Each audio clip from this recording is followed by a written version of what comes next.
Hi అండి, welcome to our YouTube channel. Pending for MPDO approval. ఇప్పుడు చాలామంది ఇది చూపెడుతుంది కాబట్టి చాలామందికి ఒక డౌట్ వస్తుంది, మరి మాకు ఎప్పుడు స్టాటస్ చేంజ్ అవుతుంది ఏంటి అని చెప్పేసి.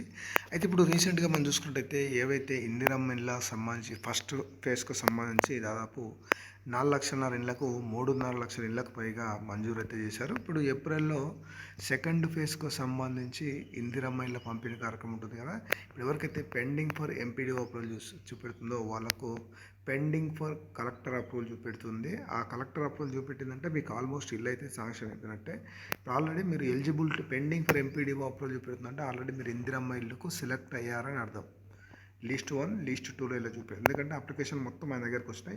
వన్స్ ఎప్పుడైతే ఎంపీడీఓ గారు అప్రూవల్ చేస్తారో, మీకు ఇల్లు శాంక్షన్ చేస్తారో ఇమీడియట్లీ కలెక్టర్ దగ్గరికి వెళ్తుంది. కలెక్టర్ అప్రూవల్ చేయగానే పెండింగ్ ఫర్ ప్రొసీడింగ్స్ డిఎస్సి అని రావడం జరుగుతుంది.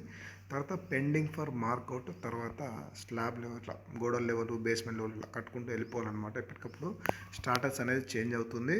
కొద్ది రోజులు వెయిట్ చేయండి.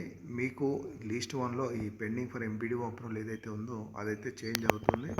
కొంచెం టైం అయితే పట్టవచ్చు, ఎందుకంటే ఇది ఫేస్ల వారిగా ఈ డబుల్ ఇళ్ళకి సంబంధించి కావచ్చు, ఇందిరా ఇళ్ళకి కావచ్చు.